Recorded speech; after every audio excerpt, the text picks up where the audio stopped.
This is Tarik Talk. Your host, Tarik Mendez, takes you on a journey with guests from all around the world. Broadcasting around the world. Around the world. This is Tarik Talk. All right, guys, today I'm here with Marin. A lot of people know her as Supermrin. How are you today? I'm very well. Thank you so much. Glad to have you here today. Thank you so much for having me at your beautiful studio. I'm so excited to talk about all about your work, creative process, and all that. Before we start, can you share your Instagram account and your website, please? Absolutely. My Instagram is Supermrin. That's SUPERMRIN. And my website is www.streetlight.space. That's STREETLIGHT.SPACE. Perfect, thank you. We're at the Silver Art Project. We're going to be, diving a little bit into all about your art. So, do you want to start telling us a little bit about yourself, please? Yes. I'm originally from India. Okay. I moved to the US in 2015. So I can't believe it's been 10 years Oh, wow. this year. It's actually my anniversary. Oh, congrats. Thank you. And I spent about a decade practicing architecture in Delhi before I moved into fine art. So in all of my work, you'll see a lot of connections, both in terms of tools and materials, but also in terms of conceptual critiques of modernist and contemporary architecture. Wow.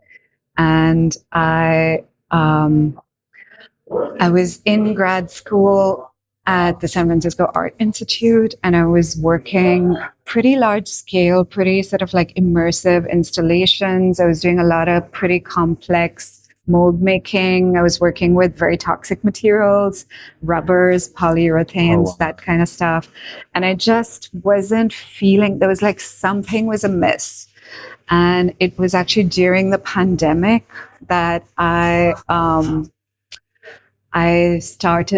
didn't have a science background at all, but I started to experiment with and participate in a community of open source material scientists.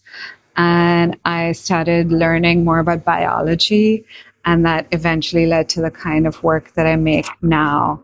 And so the move from architecture to art has been a big part of my personal and professional journey.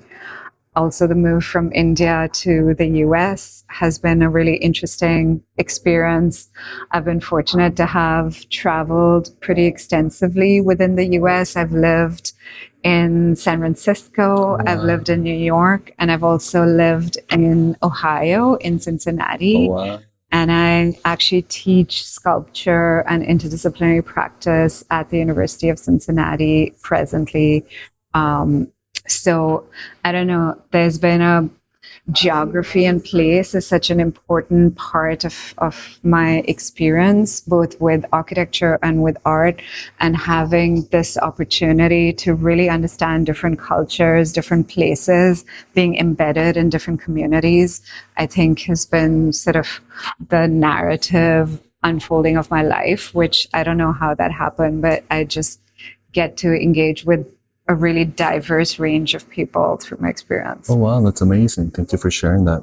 You said you were an architect. How did you make the switch from architect to artist? And were you always an artist? Like growing up, were you always like drawing and sketching? I was always an artist. And actually when I was 2 years old, so we come from a small farm in central India, in Madhya Pradesh. My grandparents had a sort of a small piece of land where they had mango orchards, and I would spend summer holidays in the fields learning and working with the women in the fields. And my mother, in those days, sort of languages was one of the few ways that Indian women could sort of travel and study and experience. So there was a lot of jobs as like translators or teachers where they could still raise families. And so my mom, when she was 17, she got a scholarship to study in Paris. and she learned French, and then she eventually went on to become a French teacher. So when I was 2 years old, we lived in France for about 4 years, and she was studying African writers writing in French. So how they use the French language for the decolonial movement in Northwest Africa.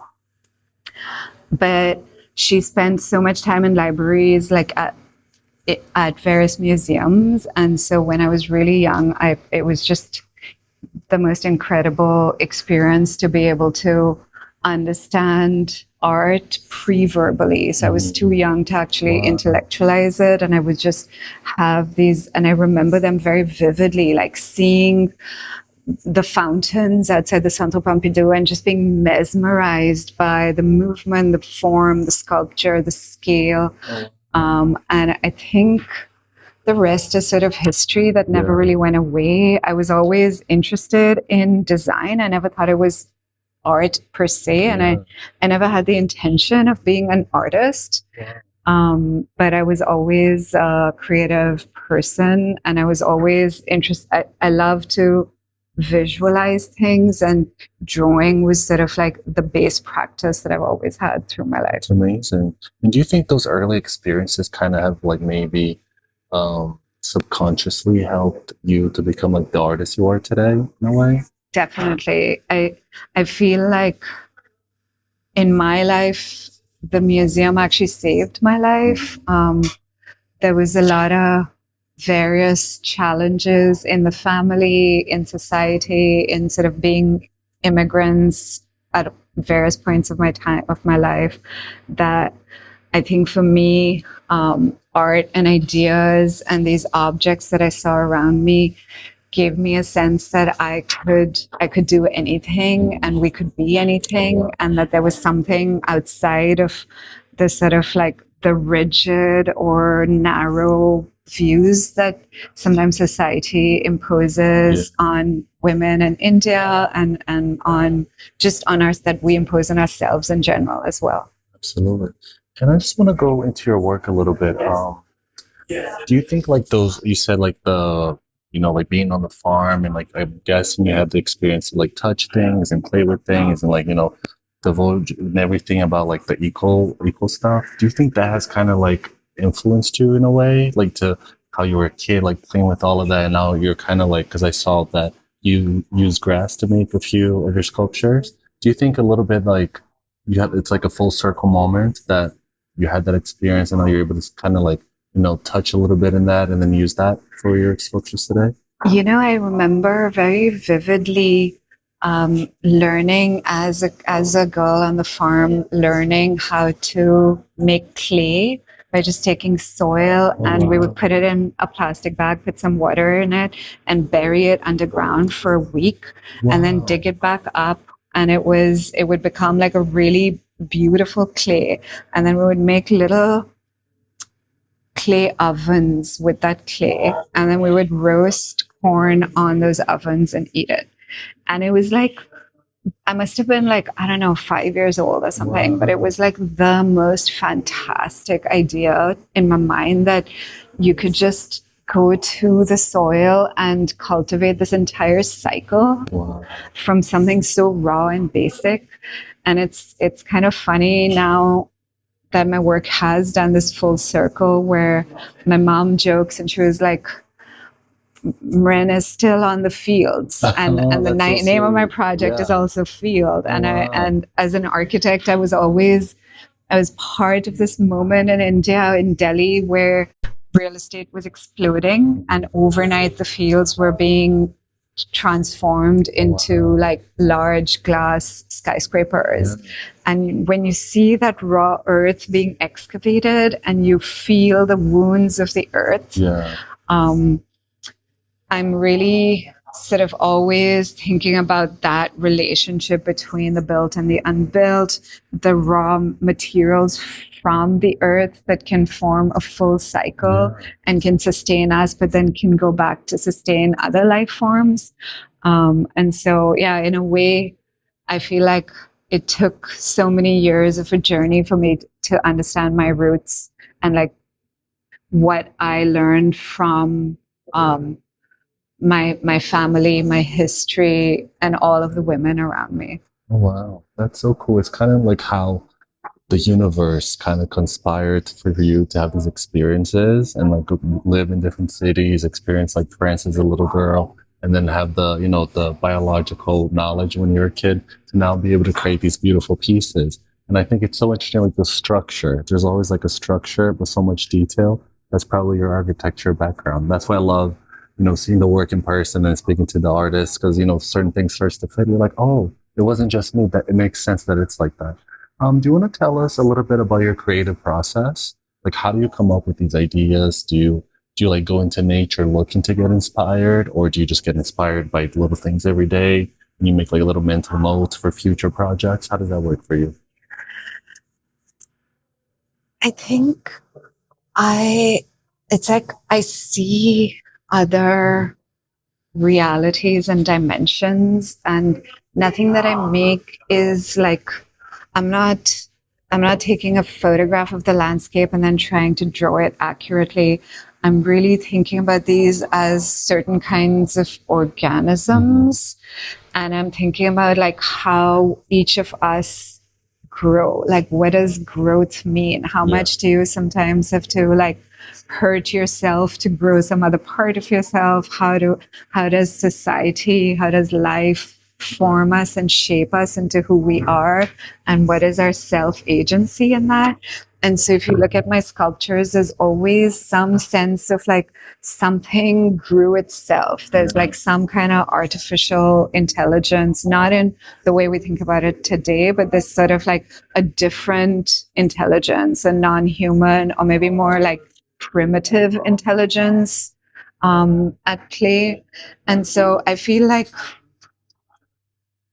the images just come, and once I start, it's sort of, I embody that creature, and I'm thinking about like, how would I grow? How could I grow? And that's how the pieces make themselves. There's a lot of layers and building and layering and layering. And so just in terms of technically to explain what you're actually looking at right now, because it can be confusing, especially in an image. This, for example, is a tensile structure made from fallen maple trees from this landscaping firm on the outskirts of Cincinnati, Ohio. So I'm interested in these like plant wastes that are actually grown for domestic consumption. So they're like, is it nature? Is it a commodity? That question is always triggered. And then I make these interior sort of like skeletal structures from those plants. And then I do sort of like a complex mold making process. And I cook my bioplastic, this green material that you're looking at. It sort of feels like vegan leather. Oh, wow. And I cook it on my stovetop. That's so cool. In giant pots. Oh, wow. And I have in my studio, I have like a little sort of almost like a little commercial kitchen set up where I make the materials. Wow. And so one of the most exciting things about my work for me is that I get to research history of a land. I get to research and understand communities and people from a place.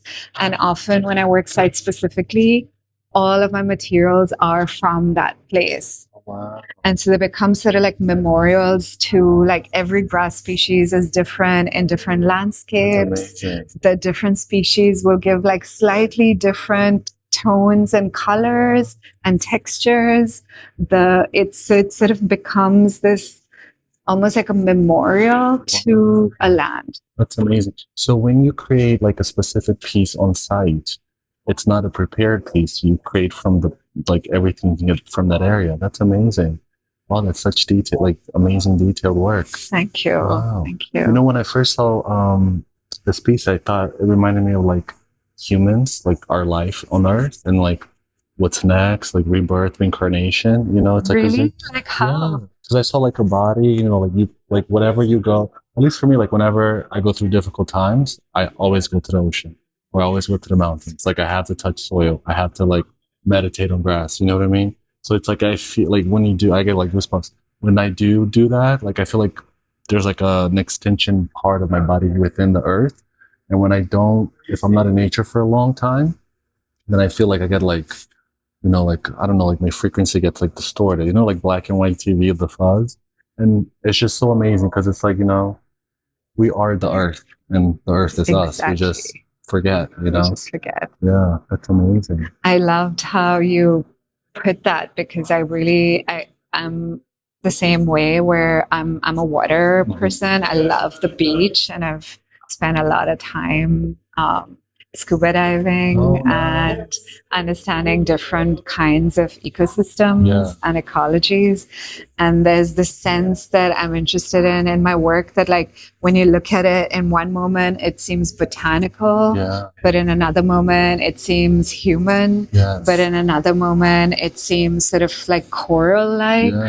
And so, I love that space where we are always trying to make an image in our minds and you start to see something. It's like clouds. You see something and then it shifts and then you see something else and then it shifts. And in a lot of my work, I'm always aspiring to sort of like titillate you just into words and image, but then it's actually nothing that you can recognize. That's amazing because your work on the image is one thing, it's very like abstract, very modern, very cool. But in person, there's like, at least for me, there's like an emotional connect where it's like relate. It just, for me, this makes me feel like we're the earth. So like we live here, we die here, then maybe we come back again, and that's the vibe I get. It's so like peaceful. I could just like, if this was in a museum, I probably would sit there, be there for like an hour or two, just admiring, sketching it.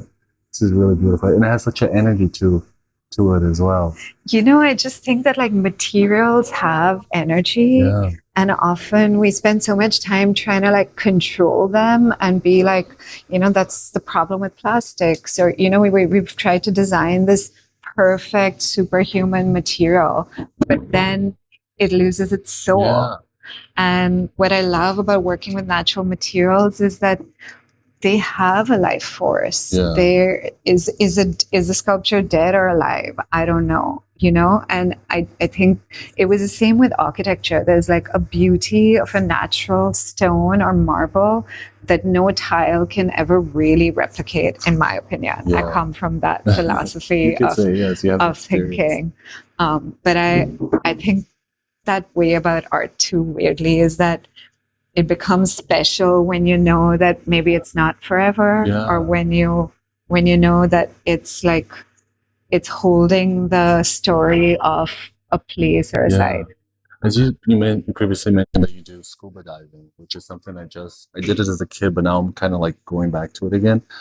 The best feeling for me, it's like realizing we're so small in this huge planet. Like we're like a little neuron in a cell, and it's amazing. That's like what it feels, but like, I don't know. It tells, I think, the spectator that, your time here is not too long. Wow. It's like, it's very, very beautiful. And I'm so excited to be here. Thank you.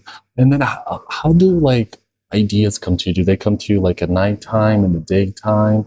Do you kind of like strive to like get ideas, or do they just come to you like spontaneous? I think so. I spent most of my 20s, very honestly, doing a lot of work on myself and breaking a lot of my bad patterns or habits or childhood traumas. And I feel like it allowed me to sort of become more myself and be like brave about who I wanted to be in the world and not feel like I had to be like everybody else. And for me, it's only when I'm doing that consistently, like I'm taking care of this person, the ideas just come. Usually, like early morning first thing is like when I'm the smartest. I get dumber throughout the day. I'm like that too, yeah. I'm the most productive in the morning. But too. often I like wake up knowing, okay, this is like I visualize this in a dream or something, and it just needs to, this is what needs to happen. That's so cool. And then are you able to like remember the idea, or do you have to write it down, or otherwise you forget forever? Like, are you an artist that's able to remember it? Or do you have to like I quickly find a remember notepad? the feeling of it, even if I lose some of the details. I often just remember like a sort of a starting point. It's never the ending point. And I think that's the beauty of materials, is that I can start with my imagination, but it is like the pushback that the material gives that actually makes the work more interesting than I could have conceived. Yeah. And so I think for me, that image is like the starting point. And then once I start, it's like what you said, it's actually just about like, I'm often thinking pretty ritualistically about like, how do I transfer this energy force into this material, and how is it giving me that energy force back? So I think that like without materials, it's like a castle in the sky. Like the material gives that response that makes it tangible on the earth. Oh, wow. And then when you think of like a sculpture design and you start to create it, does it come out exactly as you plan, or is it like a very organic, spontaneous process where you kind of let, you know, the branches that I saw you use sometimes, do you let that like take you like on a journey, or you kind of like strict because you're an architect and you have that background, the way you like you want it to look how you want it to look like, or do you just enjoy the process? I mean, it's a bit of both. Especially for larger scale works, you need to be pretty organized when making large scale sculpture or architectural scale work. This piece, for example, the base of it was actually modeled on Rhino on 3D software. So I actually use a lot of pretty complex computer-aided design moves as just for like the mold making process of the work. But then again, once the branches come in, once the materials are in my hand, I give myself the permission to like keep expanding and growing and transforming. So yeah, it often starts very precise, and it's more, I would say, more than like trying to be precise throughout. What I'm really trying to do with material research, with structural research, within all the areas of the R&D for my work, is more about setting up a system where I can have flexibility through the process as I go. So how can I like get the base right that is still going to allow me all of these different options down the road as the work progresses? A piece like this, for example, took me about like 2 months to make, which is a pretty long time. Like I don't make a lot of pieces every year. I make maybe like, if I can do 10 or 15 pieces in a year, especially at this scale, that's like pretty ambitious for me, because there's like many parts of the mold making and sort of like complicated moves, and then cooking the grass and getting the materials and working with communities. So it's sort of like, it is very process oriented. And I feel like if I have the right process, the outcome is the right one. Yeah. Wow. And then when you're cooking the grass, how is that process for you? Because to me, it seems like, I think cooking is very therapeutic. So is that process like, do you get excited? Like, already have the visions of where you're going to create, or are you like in the moment focused on cooking the grass? I'm a bit spoiled these days, because I've learned that I can freeze the material and then reuse it, like warm it up when I need it. So I actually have a freezer, and I need freezers as like my storage process. So when I'm making material, it's very one track. I'm like usually it's more about where I'm sourcing the grass from. So a lot of the samples here that you see are actually from the Greenwood Cemetery. And I have a sort of ongoing partnership with them where, because there's someone mowing the lawn every day at Greenwood Cemetery in Brooklyn. Cool. And so I would say the grass is more about the site itself. So I go, I talk to the mowers. They tell me where they are. I take bags, and as they're mowing the lawn, I'm like having conversations with them and like collecting some of the waste clippings that they're gonna send away, and then taking them to my kitchen. And then first I have to like boil the grass to get rid of any of the toxins. Then I wash it actually in my washing machine. No way, you can do that? Yeah, way. I double bag it. I use nut bags and then like the laundry bags on top of that. So it smells like gold. It comes these thin, beautiful, like cellulose fibers. It's like such a precious material. That's so cool. But it takes like 2 days to make a batch of grass. So it's you just have to do, one step after the other. You can't rush any of it. It's sort of like you're working on a cauldron with fire, so it has a little bit of that like witchy vibe, but it's much more grounded than that because it smells of a farm the whole time. So it's like a weird process. I have a question, just me being nosy. Sorry if it's too much, but you said that you grabbed this from the cemetery. Do you like cleanse it with like sage? Or, I actually do have, I use a lot of natural essential oils. Okay, so it takes the bad juju away. But I think of it more as like a good it's like, because it's like literally the circle of life. It's the circle of life. So cool. And it's like that gratitude for the abundance of the earth.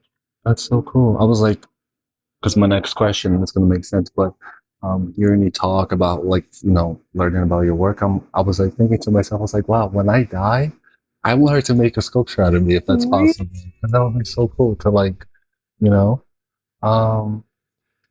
that's, I know it's like a wild thought, but it's really cool. No, I've actually had other people request this from me, is that they would like to be like buried in a sort of like a bioplastic pod, and that then the materials decompose with the bodies. And I think it's really, a lot of people are doing like more sustainable forms of burials than coffins, because wood just takes so long to decompose. Absolutely, but it's like funny that actually I get that question quite often. Because I was like, this is so cool for like, your family to come, meditate, talk to you, have like a visual, just look at the ground.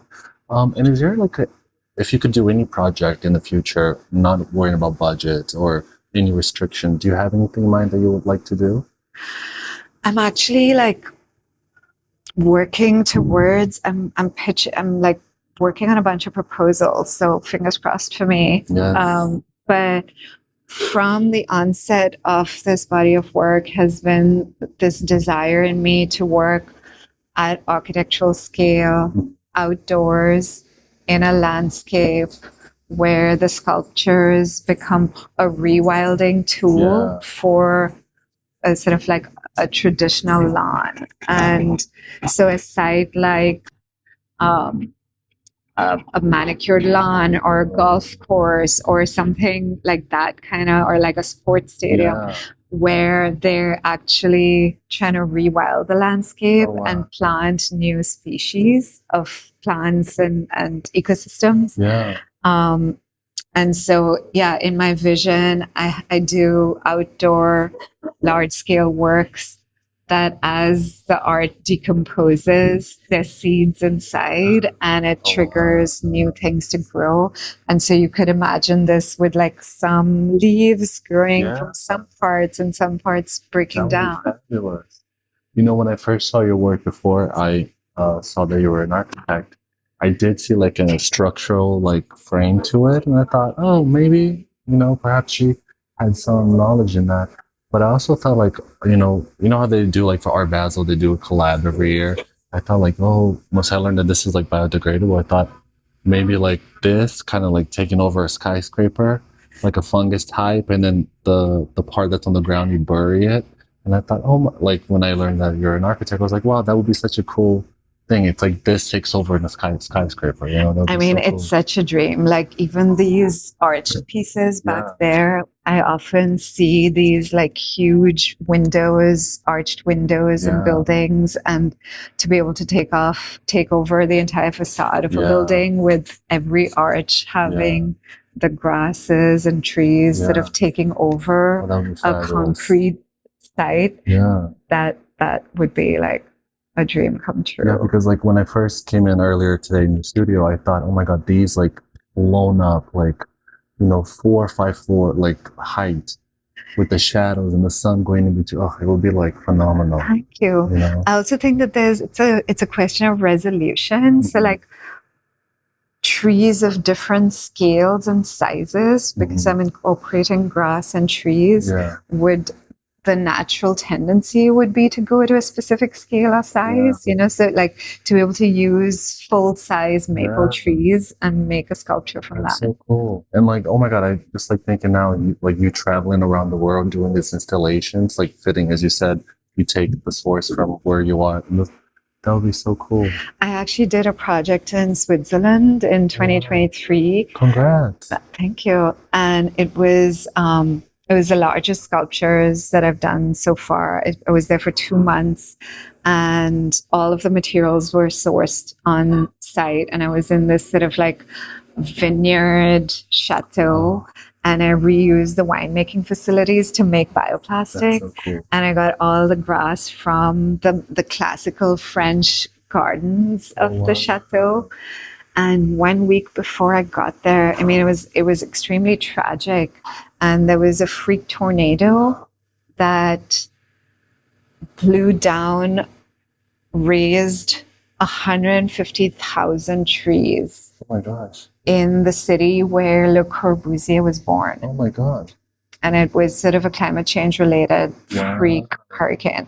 Yeah, because I was going to say Switzerland doesn't have it. Doesn't. It was like, it was devastating. And so I got there. It was so sad and freaky to see this devastation. And I pivoted the entire project to account for that and sort of participated in the community cleanup for all of that. And eventually the sculptures that I made were using the fallen trees from that calamity. And were you able to have access to like different trees that perhaps you wouldn't have been able to had they not gone through the hurricane?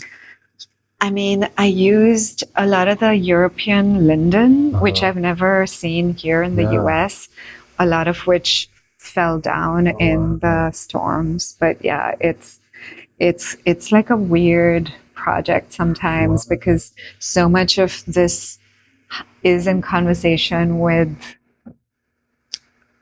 sort of disasters, death, cycles. And there's some parts of the cycles that are just very sad. Yeah. You know, like this makes me realize like how greedy the world can be. And it really puts us humans, I think, at least for me, in place. Like, you know, you will probably have like 70 years here. Life is not forever. Don't think too much, you know, because we're probably going to look like this underground, you know. So it's a really, really beautiful work. And changing a little bit of the topic, I have a question. If you could have dinner with anybody, any artist, dead or alive, who would it be? Yeah. It would be my dream to have a meeting and a dinner or a drink with Christo and Jean-Claude. Oh, wow. I remember when I was in undergrad listening to an otherwise pretty boring art history lecture on contemporary art until we got to the slides of Christo, and it was just like, it was an overnight change in my understanding of what scale means, what is possible in the world. I don't know. It's like there's a way in which they were able to transcend maintain their autonomy as artists, but do much weirder projects than artists usually try. Another artist that I would love to have a drink with is Pierre Huyghe. Oh. But a lot of the big installation artists have been my people that I've looked up to as a young artist. I think now, like, I would love to have a drink with the artist Mrinalini Mukherjee, who shares my name, my first name, who I think she passed away in 2015. She had a retrospective at called Phenomenal Nature. I think it was it at the Met? It was an incredible show, and she was an Indian artist working with hemp fiber, and she weaves these incredible complex sculptures that sort of hang from the ceiling. They're like gorgeous. So I know you only asked for one, but that was 3. No. It's my fault. It's 3 or 4. It's up to you. But it's amazing. And if you could own any artwork by anybody in this world, I don't know if the answer is going to be the same. Who would it be? Oh, own an artwork. What would I want to own?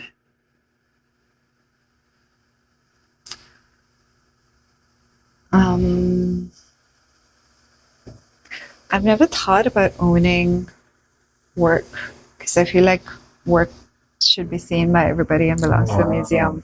You're the first person to say that. That's so nice Really? of you. Yeah. I feel like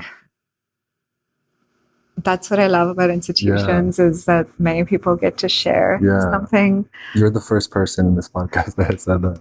I would love like a Calatrava pencil drawing original. Oh, wow. That's so cool. Yeah, Wow. I would love any architecture blueprints, and I love that too because then you're not owning the actual work. The work is out there for the world, but you get to have like a little part of that. Yeah, that's so cool. That's so sweet of you. And then, speaking of the future, do you want to share any projects or future projects you have coming up? Yeah, I'm working with an organization called GenSpace, which is essentially the world's first community biology lab. It's in Brooklyn, and I've been a member of the community for a pretty long time now, since the start of this body of work. And a lot of the community there has helped develop my materials in different ways and provide a lot of feedback and support. And so I'm actually working on a grant right now with them, with the Anonymous Was a Woman Environmental Art Grant, to study my recipes and develop a spec sheet using different scientific testing methods, so that I then have a full data sheet on like exactly what is the composition, the chemistry, the strength, the biodegradability, the light fastness, all of the sort of still unknown components of this material. And I'm working towards a solo exhibition next year at the Western Gallery in Cincinnati, Ohio. Upstairs is going to be the artist Diana Al-Hadid, who is like a huge inspiration in my work. I love her work, and so it'll be an honor to have her upstairs and have this solo exhibition downstairs. So yeah, it's going to be a whole new body of work, and that's keeping me pretty busy in the studio these days. But I'm also simultaneously developing those outdoor protocols for the outdoor sculptures. In your day-to-day life, are you always getting inspired by your surroundings, or like are you able to kind of like, let's say like tune out the noise and just like focus on your task? Or are you like 24 hours, like would you describe yourself as a creative, like you're getting inspired by little things and getting ideas here and there? It's hard to tell. Yeah, definitely. I think conversations, I think being here with all of these artists that are incredible artists around me, being in the studio and having those moments where we like look at each other's work and we're like thinking or talking together, or like, I mean, the view that I have in the studio right now is just so phenomenal. And there's just something about, even today, like sometimes when it's sunny, all of this will be like backlit, all of the work, and it looks incredible. But even on a foggy day like today, that quality So of the much light mystery. Yeah. is so powerful. Yeah. I think, yeah, there's who knows where everything Yeah. comes from, but there's always something invigorating about the world and about Yeah. experiencing new Yeah. experiences. Especially you. Yeah, and I think for me, travel is like a fundamental Yeah. part of how I've learned how to be a person and how I've learned other ways of being, that just like what my parents taught me is not the only way, or Yeah. that different cultures have such different ways of processing the world around them. Oh, wow, that's beautiful. And I feel like, you know, like this time in your life, it's like the universe put you here for a specific reason, you know. I feel like you're so in tune into, as you said, like frequency, energy. Now you said you did so much like self-work in your 20s. So I feel like everything, it's like leading up to now. So I Thank you. definitely hope, oh my God. I have ADD, as you can tell, but like, you know, as we talk more and more about your work, I'm thinking like, oh my gosh, you should do something in the Amazon. That would be so cool. Could you imagine you going there, like, because it's like endless possibilities, you know, with all the material there, it would be so, so amazing. But to circle back here right now where we are in the Silver Art Projects at the Four World Trade Center, how has this residency program been for you so far? It is so wonderful. I mean, Gregory, who's the director, is just wonderful. He's sweet, supportive, always a champion of all of our work. There's 24 artists in the cohort, and it's a year-long residency, which means that we just get to hang out and support each other. We go to all of each other's openings and exhibitions and show up. They also bring in a lot of visitors, curators, directors, collectors, other artists to studio visits with us. And I have not talked to this many people ever before in my career in terms of like a professional angle. And I think that's one of the greatest benefits, is just how many conversations I'm having every day about my work and about other people. That is actually like, I don't know, it just makes you think more, and it brings in ideas that I may not have to begin with. But yeah, I've loved this experience. I've loved being here. I love both of these drawings have been made in the studio here. Okay. And so just having this beautiful light and being able to get into that meditative space and state has been wonderful. That's so cool. And are you an artist that you like the interaction, like when you're working? Would you prefer to kind of like tune out the world, start your artwork, and then finish it? Do you enjoy like that interaction from like different people, hearing what they see from your work? I love the interaction. I feel like my work is made to be seen by all types of people. I don't make my work just for other artists or just for like books. I make it for people, and I feel like the goal of all my work is to move you and to allow you to experience yourself. So I'm very conscious in my work that you're looking at the work, but you're actually looking at yourself in a way that you get some kind of feeling of moment to just be able to be yourself. So yeah, my work is always made for people to experience. That's amazing. It was definitely a self-reflection for me.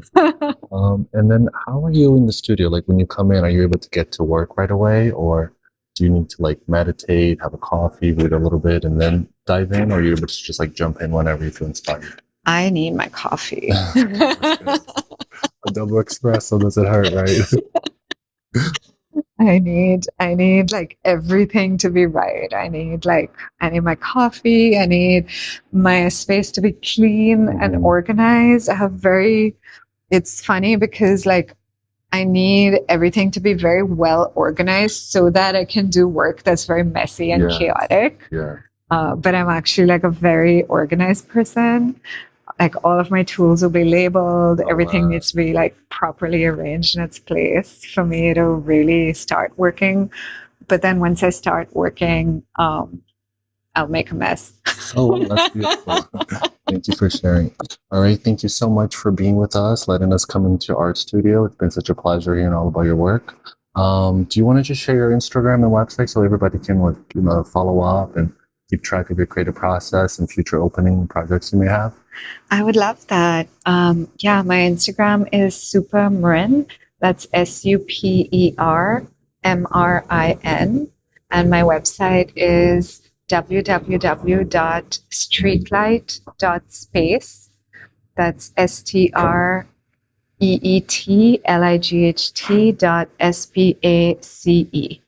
And yeah, I'm very informal, so like feel free to reach out. And I do more stories than posts sometimes because it's nice of how they go away. Yeah. And I know social media has its challenges, but it also is such a nice way to connect with people. So I actually do use it quite a lot. That's amazing. Thank you so much again. I had such an amazing time here listening to all of your work. Thank you so much again. It's been a pleasure. Thank you so much. I love talking with you today. And you two have this like incredible presence and calm. And I can tell that, yeah, you're like being in many different wonderful ways. It was like wonderful to like just I feel like spend this time. Yeah. There's like a calmness in me now. Thank you so much. Thank you. For listening to Tarik Talk. Follow Tarik Talk on all social media channels and check out the video interviews online.